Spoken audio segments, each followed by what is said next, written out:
டே ஷிஃப்ட்டில் இருக்கவங்களுக்குலாம் leave கிடைக்குது. ஆனால் night ஷிஃப்ட்டில் இருக்கவங்கள பற்றி யாராச்சும் யோசிச்சு பார்த்துருக்கீங்களா? அவங்க நைட்டு வேலை செஞ்சுட்டு காலையில் வந்து ஓட்டு போட்டு தூங்கிட்டு எந்திரிச்சு திருப்பி நைட் ஷிஃப்ட் வேலைக்கு போயிடுவாங்க. அவங்களுக்காகவாது கொஞ்சம் நல்லது செய்யுங்க.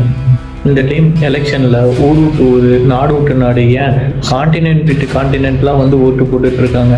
இவங்களுக்காகவாவது கொஞ்சம் யோசிச்சு பாருங்க. ஏதாச்சும் நடக்கும் நம்பி ஓட்டு போடுறாங்க. அதுக்காகவாவது கொஞ்சம் நல்லது செய்யுங்க. இப்போ உங்களுக்கு யாருக்கு ஓட்டு போடுறதுன்னு தெரியலனா ஒன்றும் பிரச்சனை இல்லை. affiliate.eac.in கவர்மெண்ட்டோட வெப்சைட் இருக்குது. அதை நான் டிஸ்கிரிப்ஷன்லேயும் கமெண்ட்லேயும் பின் பண்ணி வைக்கிறேன். நீங்கள் அதில் போய் பார்த்துக்கோங்க.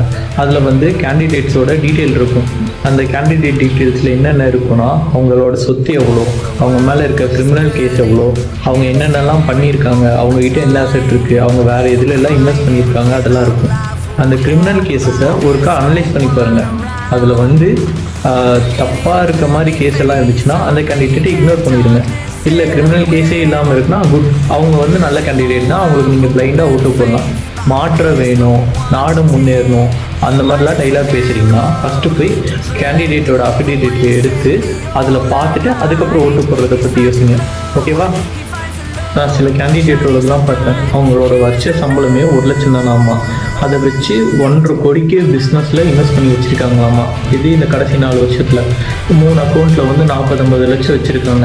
இந்த மாதிரி கேண்டிடேட்லாம் தவிர்த்துருங்க. ஏன்னா அவங்க எலெக்ஷனுக்கு வந்து நல்லது செய்ய வரல, பிஸ்னஸ் பண்ண வந்திருக்காங்க. அந்த மாதிரி கேண்டிடேட்டை தவிர்த்துருங்க. உங்களுக்கு நல்லது செய்வாங்கன்னா வீட்டுக்கே வந்து ஓட்டி கேட்பாங்க. நல்லது செய்வாங்கன்னா வந்து மனசார உங்ககிட்ட பேசுவாங்க. இல்லை உங்களை வந்து ரீச் பண்ணுற அளவுக்காச்சும் இருப்பாங்க.